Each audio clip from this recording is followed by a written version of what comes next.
Hello everyone, সবাইকে স্বাগত জানাচ্ছি অ্যালগরিদম কোর্সে লেকচার 7-এ। আমার আজকের লেকচারের টপিক হচ্ছে ডিভাইড অ্যান্ড কনকোয়ারের অ্যানালাইসিস এবং তার পাশাপাশি রিকারেন্স রিলেশন। তো শুরুতেই আমি মার্জ সর্টের রানিং টাইমটা একটু ডিসক্রাইব করব, রান টাইমটা নিয়ে একটু আলোচনা করব। এবং মার্জ সর্ট নিয়ে অলরেডি আমি আমার আগের লেকচারে যখন ডেসক্রাইব করেছি তখন কিন্তু বলেছি এটা একটা divide and conquer approach follow করে। সুতরাং এর মধ্যে divide and conquer approach follow করলে এর মধ্যে তিনটা পার্ট থাকে, একটা হচ্ছে ডিভাইড, একটা হলো কনকোয়ার এবং একটা হলো কম্বাইন। তো এটা যদি রান টাইমটা বের করতে যাই তাহলে সেক্ষেত্রে বা কত সময় নিয়ে কাজ করে সেটা যদি বের করতে যাই আমি ইন শর্ট আমি একটু বলবো। সেটা হলো ডিভাইড করতে সময় লাগে নর্মালি যেই এলিমেন্টই থাকুক না কেন ভাগ কিন্তু একবার হয়। তো একবার ভাগ হওয়ার পরে মিডলে একবার ভাগ হয়, যেহেতু প্রত্যেক এলিমেন্ট সংখ্যায় মিডলে একবার করে ভাগ হয়। সো ওভারঅল বলা যায় যে ডিভাইড করতে আসলে সময় লাগে ওয়ান ওয়ান টাইম ইউনিট, বা এটা থিটা ওয়ান দিয়ে রিপ্রেজেন্ট করা হয়েছে বিকজ ইটস আ ফাংশন। এরপরে হলো কনকোয়ার। কনকোয়ারের ক্ষেত্রে কনকোয়ার মানে হলো যখন দুইটা সাব প্রবলেমে ভাগ হয়ে যায়, ডিভাইডের কাজ হওয়ার পরে দুইটা সাব প্রবলেমে ভাগ হয়ে যায়, তখন সেক্ষেত্রে কতটুকু সময় লাগে। এবং একটি সাব প্রবলেম যেহেতু ভাগ হয়ে দুইটি সাব প্রবলেমে রূপান্তরিত হয় এবং এই দুটি সাব প্রবলেমের মধ্যে কিন্তু সর্টিং এর কাজগুলো করতে হয়, সুতরাং সেক্ষেত্রে আসলে কি হয়, আমরা জানি এন সংখ্যক এলিমেন্ট দুটি সাব প্রবলেমে ভাগ হয়ে n/2 সংখ্যক এলিমেন্টে রূপান্তরিত হয়। তাহলে যদি আমি ইন্ডিভিজুয়ালি দুটি সাব প্রবলেমকে চিন্তা করি তাহলে একটি সাব প্রবলেমকে একটি সাব প্রবলেমের জন্য আমার একটি সাব প্রবলেম সে n/1, এটার জন্য কিন্তু আমার সময় লাগবে, আমরা যদি ফাংশন দিয়ে রিপ্রেজেন্ট করি তাহলে t(n/2) এটা সময়কে রিপ্রেজেন্ট করছে।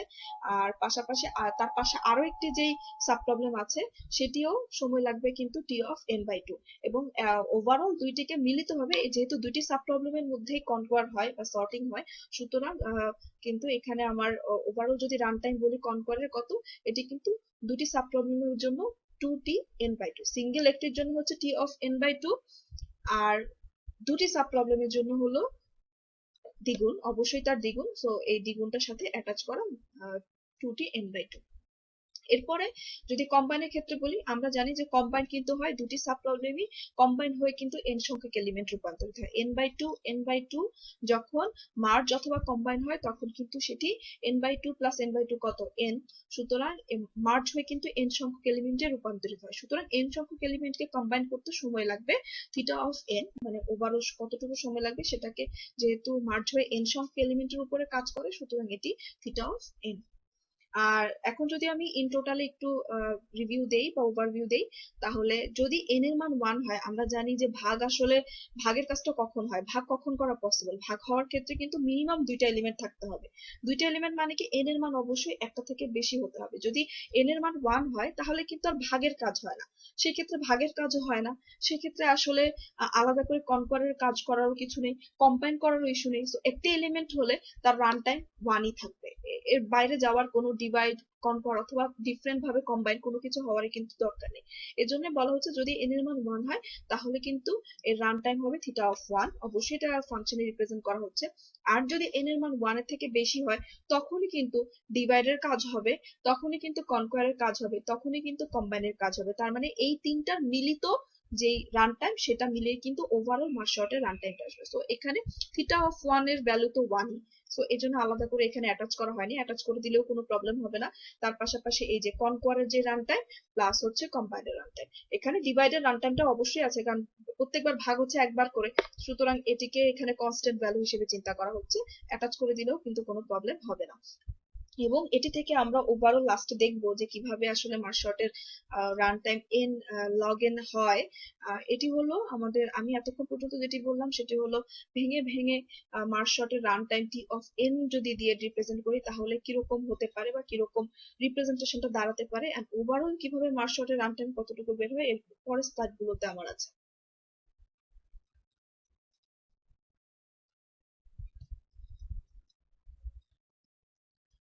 ওকে, এখানে আমরা শুরুতে জানবো রিকারেন্স রিলেশন কি। তো রিকারেন্স রিলেশন কি বলার আগে আরেকটু আমি আগের যে আমার লেকচার ছিল সেখানে কিন্তু আমি বলেছিলাম যে মার্জ সর্ট অ্যালগরিদম কিন্তু একটি রিকার্সিভ স্ট্রাকচার। এছাড়াও শুধু কিন্তু যে মার্জ শর্টই রিকার্সিভ স্ট্রাকচার তা নয়, আরো অ্যালগরিদম আছে যেগুলো রিকার্সিভ স্ট্রাকচার কিন্তু ফলো করে। রিকার্সিভ স্ট্রাকচার মানে কি, রিকার্সিভ স্ট্রাকচার বা রিকার্সিভ কল মানে হলো যে ফাংশন নিজে নিজেকে কল করে। এবং আমরা দেখে এসেছি যে মার্জ শর্ট আসলে কিভাবে নিজে নিজেকে বারবার কল করে ভাগ হয়, পাশাপাশি কনকর এবং কম্বাইনের কাজগুলো হয়। এবং যখনই কোনো অ্যালগরিদম এই রিকার্সিভ কলকে ইউজ করে বা রিকার্সিভ কলকে ইউজ করে তার প্রবলেম সলভ করা দরকার পড়ে, তখন সেই অ্যালগরিদমের রান টাইমকে নর্মালি রিকারেন্স ইকুয়েশন অথবা রিকারেন্স রিলেশন দিয়ে কিন্তু রিপ্রেজেন্ট করা হয়। তার মানে কি বোঝা যাচ্ছে? বোঝা যাচ্ছে যে যখনই কোনো অ্যালগরিদমে রিকার্সিভ কল থাকবে, সেক্ষেত্রে কিন্তু সেই রকম অ্যালগরিদম গুলোর রান টাইমকে রিপ্রেজেন্ট করা হয় রিকারেন্স ইকুয়েশন বা রিকারেন্স রিলেশন দিয়ে। এবং অবশ্যই কিন্তু যে প্রবলেমের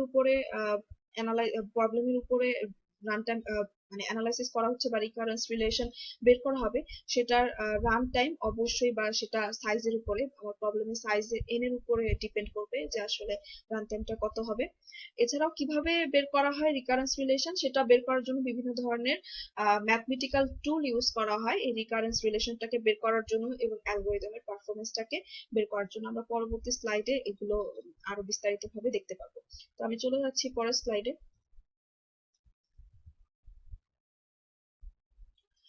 যদি রিকারেন্স রিলেশন সংজ্ঞা বলতে হয় তাহলে বলতে হবে it's a equation or an equality that characterizes a function by its value on smaller input। তার মানে হচ্ছে ছোট ছোট ভ্যালুর জন্য, ছোট ছোট ইনপুটের জন্য কি ভ্যালু বের হয়, সেটিকে একটি ফাংশনের মাধ্যমে রিপ্রেজেন্ট করলে যে ইকুয়েশন বা একটা ইনইকুয়ালিটি পাওয়া যায়, সেটাই আসলে রিকারেন্স রিলেশন। এবং এই রিকারেন্স রিলেশন বের করার জন্য কিছু মেথড ফলো করা হয়, যেটা বলেছিলাম ম্যাথমেটিক্যাল টুল ফলো করতে হয়। তার মধ্যে খুবই তিনটি মেথড হলো খুব পপুলার। একটি হচ্ছে সাবস্টিটিউশন মেথড, একটি হচ্ছে রিকারশন ট্রি মেথড, একটি হচ্ছে মাস্টার মেথড। আমি নর্মালি আমার এই স্লাইডে এই লেকচারে সাবস্টিটিউশন মেথড এবং রিকারশন ট্রি মেথডটি নিয়ে ডিসকাশন করব, কারণ মাস্টার মেথডটি একটু রেয়ার কেস এবং খুব কমনলি ইউজ হয় না। তো যদি কারো মাস্টার মেথড নিয়ে জানার ইচ্ছা থাকে তাহলে আপনারা এটা বইয়ের মাধ্যম থেকে দেখে নিতে পারবেন। তো মেইনলি আমি এখানে সাবস্টিটিউশন মেথড এবং রিকারশন ট্রি মেথড, এই দুটি মেথড নিয়ে ডিসকাস করব। এবং রিকারেন্স রিলেশন কখন অ্যারাইজ হয় বা কখন তৈরি হয়? রিকারেন্স রিলেশন কিন্তু আমি অলরেডি আমার আগের স্লাইডে বলেছি যে রিকারেন্স রিলেশন হয় তখনই যখন কোনো অ্যালগরিদম রিকার্সিভ কলিং করে। তার মানে হলো রিকার্সিভ অ্যালগরিদম সহকারে কোনো রিকার্সিভ কল সহকারে কোনো অ্যালগরিদমকে অ্যানালাইসিস করতে গেলে তখন কিন্তু আমার রিকারেন্স রিলেশনটা অটোমেটিক্যালি অ্যারাইজ করে, কারণ এখানে বারবার কলিং আছে। সো স্পেসিফিক্যালি শুরুতেই বলে দেওয়া যায় না আসলে রেজাল্টটা কি আসবে। সো বারবার এটা রিপিটেশনের উপর ডিপেন্ড করে একটা রিলেশন তৈরি হয়, ফাইনাল রেজাল্ট তৈরি হয়।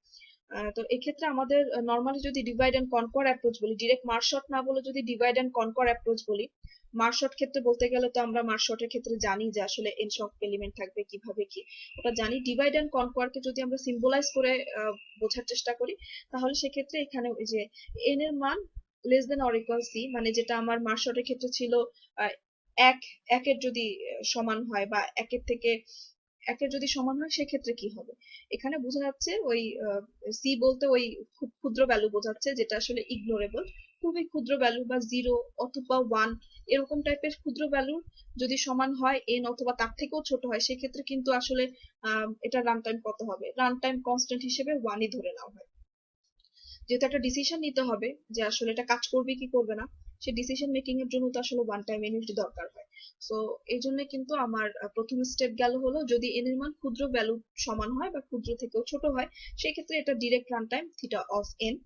আর এছাড়া যদি আদারওয়াইজ হয়, তার মানে হচ্ছে এন এর মানের ভ্যালু কিছুটা বড় বা 1 থেকে বড়, তখন কিন্তু তার সাথে ডিভাইড যুক্ত হয়ে যায়, কনকোয়ার যুক্ত হয়ে যায়, কম্বাইনের ইস্যুগুলো যুক্ত হয়ে যায়। তাহলে এক্ষেত্রে প্রত্যেকটা সিম্বলাইজ করে কিন্তু রান টাইমটা দেখানো হয়েছে। যে এ নামক একটা সিম্বল ধরা হয়েছে, আমরা যেটা ইউজ করেছিলাম মার্জ শর্টের ক্ষেত্রে 2। এখন এটা ডিপেন্ড করবে আসলে অ্যালগরিদমের উপরে ভ্যালু কয়টা হবে, কয়টা ভাগে ভাগ হচ্ছে।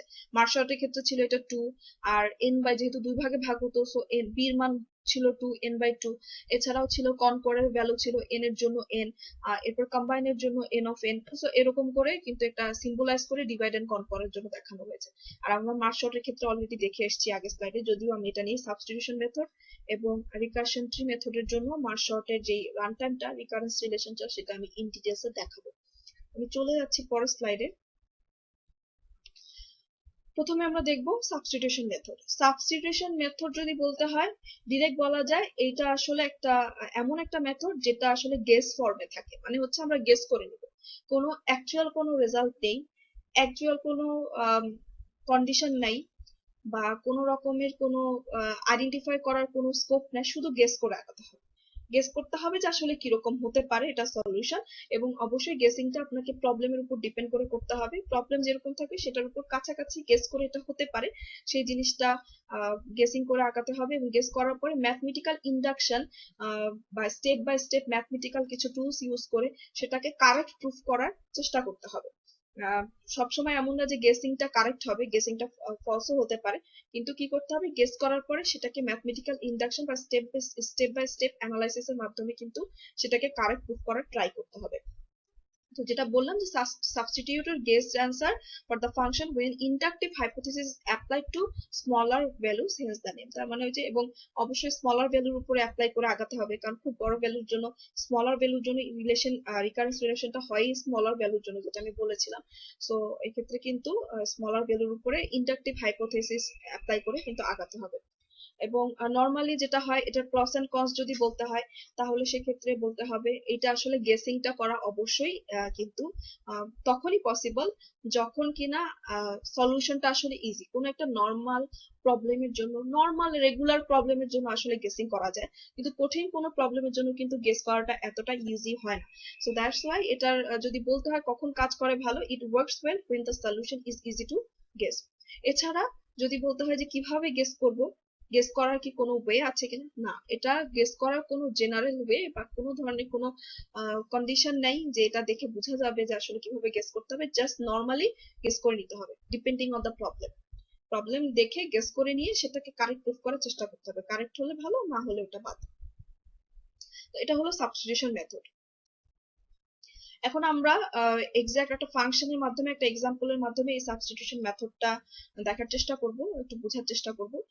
শুরুতেই যেটা আমি এখানে মার্ক শর্টের যেই রিকারেন্স রিলেশনটা ছিল সেটাই ইউজ করছি।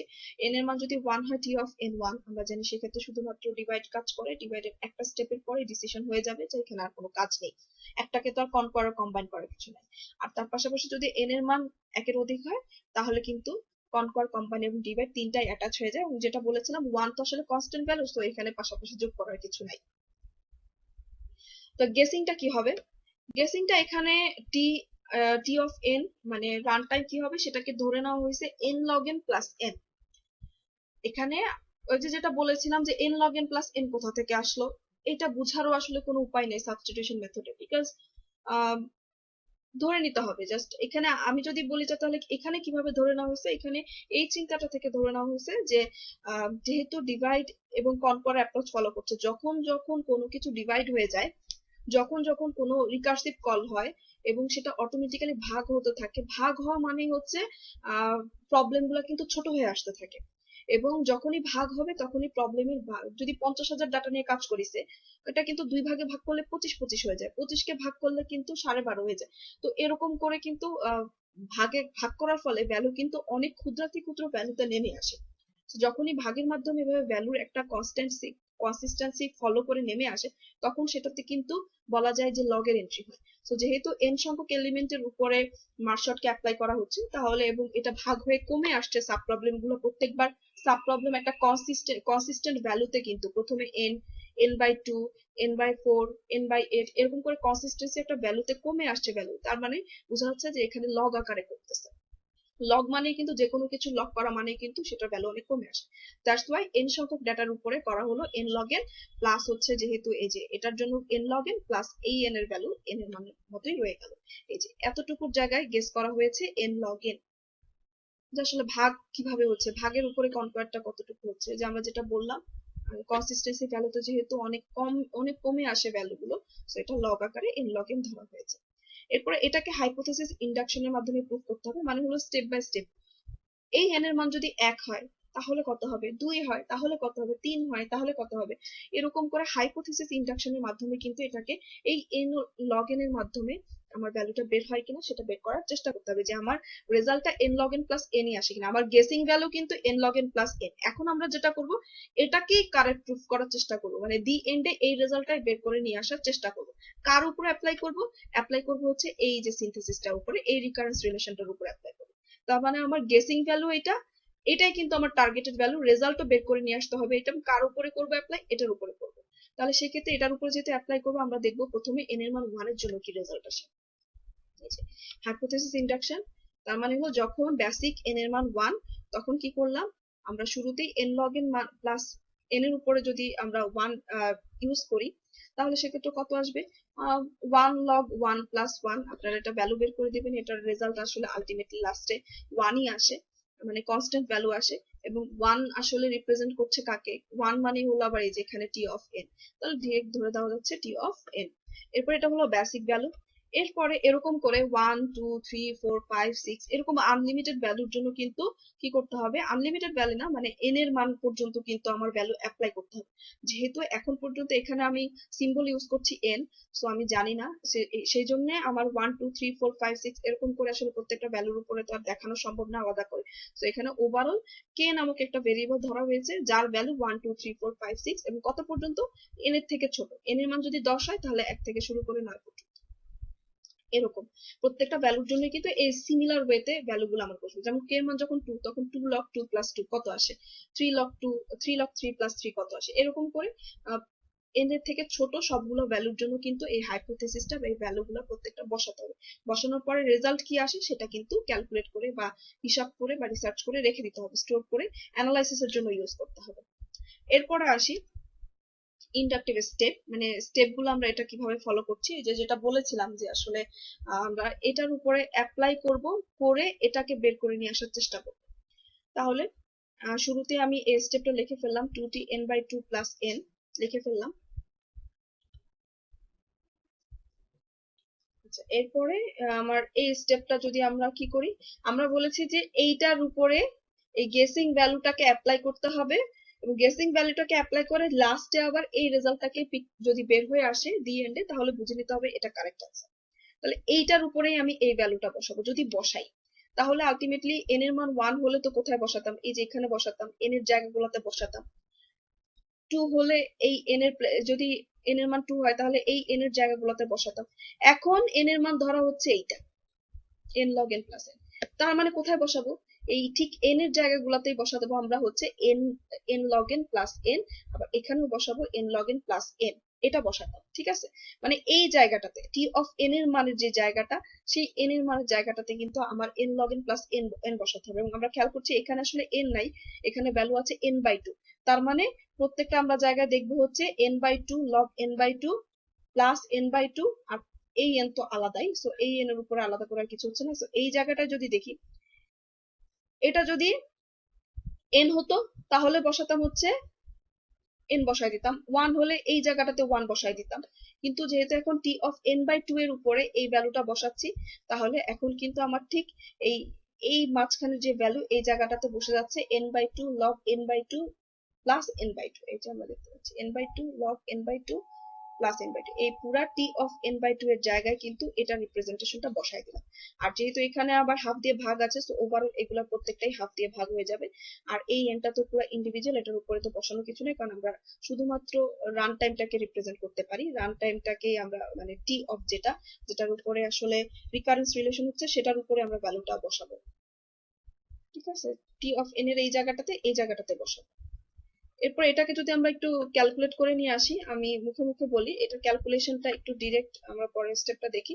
এখানে n into log n/2 plus 2n কিভাবে আসছে, এখানে আসলে আরো মাঝে আরো কয়েকটা স্টেপ আছে।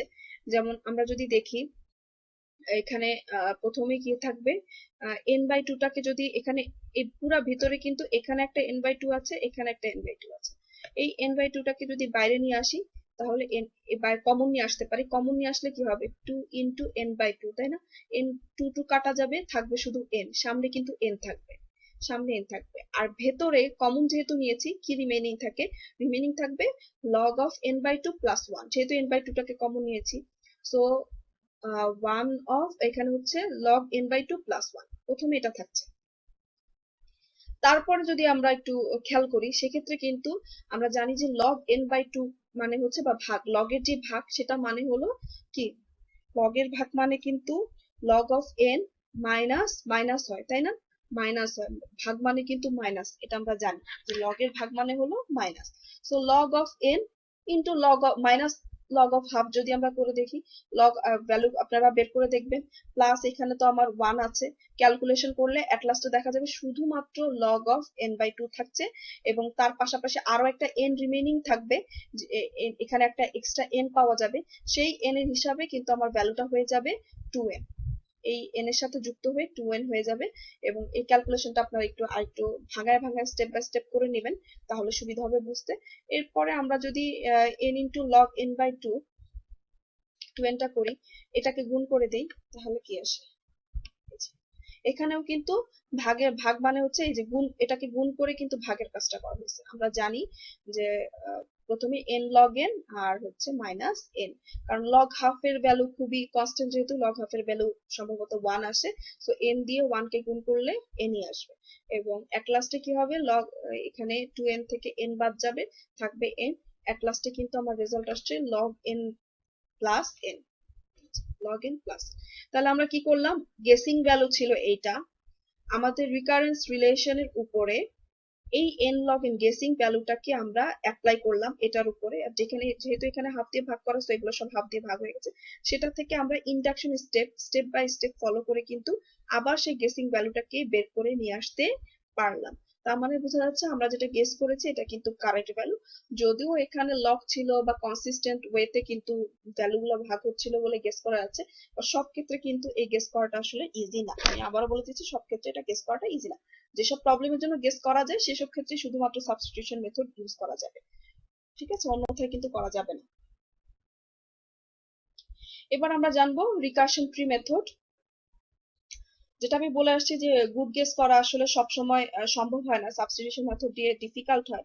তো সেক্ষেত্রে কিন্তু রিকারশন ট্রি যদি আমরা ইউজ করি, রিকারশন ট্রি করলে যেটা হবে, গেসিংটা একটু মানে গেস করাটা আরেকটু মানে ডিফিকাল্ট থেকে একটু ভালো কিছু গেসিং বের হয়ে আসবে, এমন না যে ডিরেক্ট বের হয়ে আসবে, বাট স্টিল এটা সাবস্টিটিউশন মেথডের থেকে মেথডে যেমন ভালো কোনো গেস করাটা ডিফিকাল্ট, রিকারশন ট্রি মেথড থেকে কিন্তু ভালো একটা গেসিং বের হয়ে আসবে। এর পেছনে কারণ কি, কারণ রিকারশন ট্রি মানে হলো যখন ট্রি মানে হচ্ছে আমরা জানি যে ট্রি ধীরে ধীরে বড় হয়, ট্রির যে এক্সপেনশনটা, প্রথমে রুট থাকে, রুট থেকে চাইল্ড হয়, চাইল্ড থেকে আবার চাইল্ড হয়, এই যে প্রত্যেকটা এক্সপেনশন, এই প্রত্যেকটা এক্সপেনশন কিন্তু এক একটা রিকারেন্স রিলেশন বিয়ার করে, এবং ট্রির মাধ্যমে এই ট্রি যে এক্সপেনশন হচ্ছে, প্রত্যেকটা এক্সপেন্স হওয়া মানে যখন এক্সপেন্স হবে, ট্রি থেকে দুইটা চাইল্ড হবে, দুইটা চাইল্ড থেকে যখন চারটা চাইল্ড হবে, তার মানে আসলে প্রবলেম থেকে যখন সাব প্রবলেম বের হবে, তখন কত সময় ব্যয় হচ্ছে এটা কিন্তু ট্রি আকারে ট্র্যাক করে রাখা যাবে।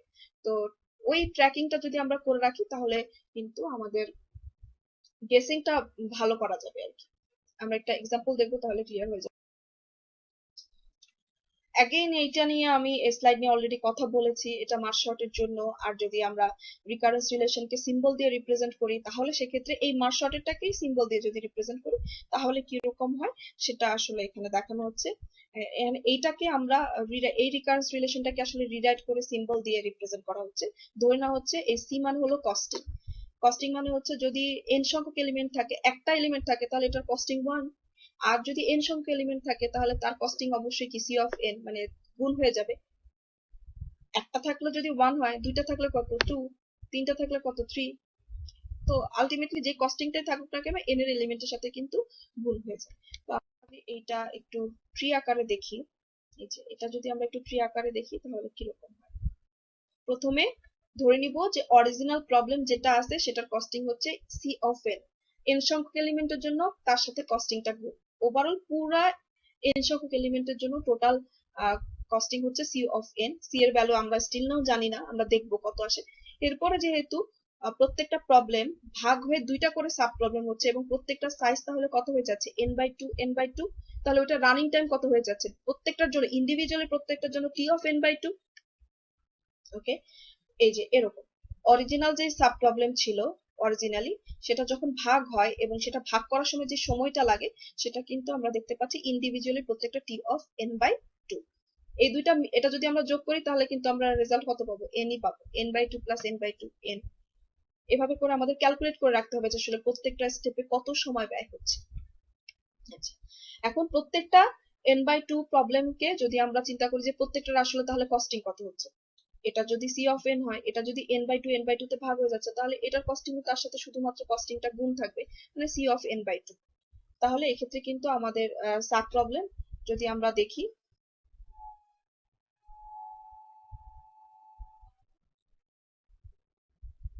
এটাকে যদি আবার আমরা ভাগ করি তাহলে কিন্তু আমরা কিন্তু কস্টিং পাবো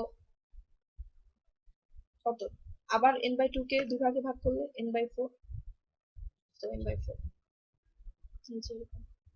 এই যে এরকম প্রথমে c অফ n কে দুটোতে ভাগ করলাম, দেন এগুলো যখন আবার টাইম হিসেবে আমরা রিপ্রেজেন্ট করছি, এইটাকে আবার দুই ভাগে ভাগ করলে n/2 কে 2 দিয়ে ভাগ করেন, কত আসে n/4। তার মানে আবার প্রত্যেকটা ইন্ডিভিজুয়ালি সময় নিচ্ছে n/4। এই ওভারঅল এই যে এই পুরা স্টেপটাতে কতটুকু সময় ব্যয় হচ্ছে এটাকে কিন্তু স্টোর করে রাখতে হবে, মানে আমাদের ট্র্যাক করে রাখতে হবে। আবার এটাতে কতটুকু হচ্ছে এটা ট্র্যাক করে রাখতে হবে, এটাতে কতটুকু হচ্ছে ট্র্যাক করে রাখতে হবে। এরকম করে প্রত্যেকটা ধাপে ধাপে যখন ট্রিটা এক্সপেন্ড হবে, বাড়বে, তখন কত সময় লাগতেছে এটা কিন্তু ট্র্যাক করে রাখতে হবে, তাহলেই কিন্তু সুন্দর একটা গেসিং বের হয়ে আসবে। এই যে আমরা যদি খেয়াল করি তাহলে ওভারঅল কিন্তু এটা কস্টিং, এগুলো রিপ্রেজেন্ট করছে কস্টিং, আর এটা হলো প্রত্যেকটা সিঙ্গেল সিঙ্গেল সাব প্রবলেমের কস্টিং। এরপরে যদি আমরা এই স্লাইডটা দেখি, এভাবে করে continue expanding until the problem size reduces to 1। আমরা জানি যে মার্জ শর্টের ক্ষেত্রে প্রবলেমটা n সংখ্যক এলিমেন্ট ভাগ হতে হতে হতে হতে কততে চলে আসে, 1 এ চলে আসে, একটা একটা সিঙ্গেল এলিমেন্টে চলে আসে। সো এতগুলো তো দেখানো সম্ভব না, আমরা সিঙ্গেল কস্টিং এ চলে আসলাম। এই যে c অফ n ভাগ হয়ে c অফ n/2, এরকম করে c অফ n/4, এরকম করে কন্টিনিউয়াসলি চলে কত পর্যন্ত, সিঙ্গেল কস্টিং এ চলে আসবে।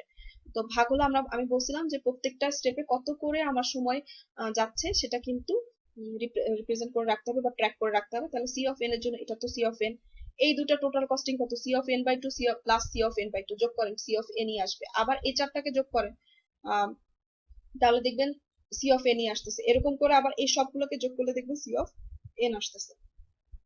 এবং যেহেতু এইটা লগ আকারে কনসিস্টেন্সি, n সংখ্যক এলিমেন্টের একটা লগ আকারে দেখতে পাচ্ছি, যে প্রত্যেকটা প্রথমে n/2 n/4 n/4 n/8 n/16 এরকম একটা কনস্ট্যান্ট ভ্যালুতে কিন্তু আমার কি হচ্ছে, সময় কিন্তু মানে প্রত্যেকটা ইন্ডিভিজুয়াল কস্টিং কিন্তু কমতেছে, কমা মানে হচ্ছে রিডিউসিং হচ্ছে। আর যদি আমরা নিচে থেকে চিন্তা করি তাহলে দেখবো যে বাড়তেছে। তো একটা কনস্ট্যান্ট ভ্যালু, তো তার মানে এখানে লগ এর ইন্ট্রোডিউস। সো লগ আকারে আসলে এটা বলা যাচ্ছে যে লগ আকারে এটা কমছে, ঠিক আছে, লগ আকারে কমছে। তাহলে n সংখ্যকের এলিমেন্ট লগ আকারে তার কস্টিং যদি c অফ n হয়, প্রত্যেকটা স্টেপে c অফ n হয়, তাহলে আমরা বলেই নিতে পারি যে c of n log n plus cn। যেহেতু এখানে টোটালি আমার কত আছে, এখানে ভাগ হচ্ছে প্লাস হলে আবার কম্বাইনও হচ্ছে, তাই না, ভাগ হচ্ছে প্লাস কম্বাইন হচ্ছে, ভাগ হচ্ছে কনকর হচ্ছে এবং কম্বাইন হচ্ছে। তার মানে এই ক্ষেত্রে কিন্তু আমার প্রত্যেক স্টেপে দেখতে পাচ্ছি, প্রত্যেক ধাপে দেখতে পাচ্ছি c অফ n। তাহলে n থাকলে দেখতাম n log n plus n, আর c অফ n এখানে কস্টিং দিয়ে আমরা দেখাচ্ছি, so n log n plus c of n log n plus n। তো এটাকে যদি আমরা আবার ভ্যালু দিয়ে রিপ্রেজেন্ট করি তাহলে কিন্তু আমাদের ভ্যালু অ্যাকচুয়াল রেজাল্টটা বের হয়ে আসবে। দেখি পরের স্লাইড।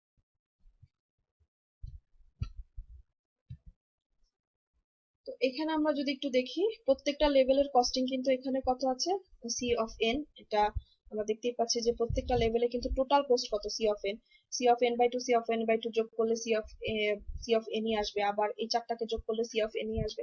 কিন্তু একটা জিনিস আমরা যদি খেয়াল করি, যতই আমার হচ্ছে একটা করে আমরা লেভেল নিচে যাচ্ছি, ততই কিন্তু আমার সাব প্রবলেম সংখ্যা কি হয়ে যাচ্ছে, ডাবল হয়ে যাচ্ছে। এখানে ছিল একটা প্রবলেম, এখানে হয়ে গেল দুটা প্রবলেম, এখানে হয়ে গেল চারটা প্রবলেম, এরপরে 8টা প্রবলেম, এরকম করে কিন্তু আমার প্রবলেমের সংখ্যা কি হয়ে যাচ্ছে, step by step level wise লেভেলের সাথে সাথে কিন্তু ডাবল হয়ে যাচ্ছে। এবং তার পাশাপাশি যদি খেয়াল করি কস্টিং কিন্তু প্রত্যেকটা ইন্ডিভিজুয়ালি হাফ হয়ে যাচ্ছে, তাই না, এটার আবার হাফ, n/8 n/16 এরকম করে কন্টিনিউয়াসলি কিন্তু আমার কস্ট পার লেভেল কিন্তু হাফ হয়ে যাচ্ছে।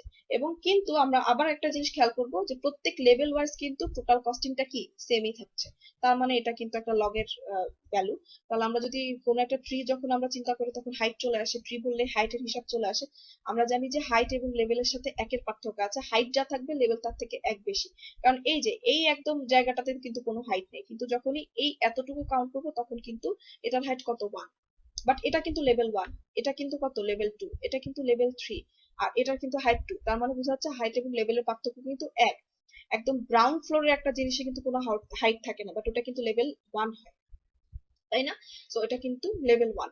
এরকম করে আমরা হাইট যদি হয় লগ এন, যেহেতু এটা লগ আকারে বাড়ছে, সো আমরা যদি হাইটটাকে ধরে নিই লগ এন, তাহলে এখানে লেভেল আছে লগ এন প্লাস এন। এবং আমরা এই লগ এন প্লাস 1 সংখ্যক লেভেলের প্রত্যেকটার আবার কস্টিং জানি C of N. Total costing কত? C of N. প্রত্যেক লেভেলের কস্টিং কত? C of N.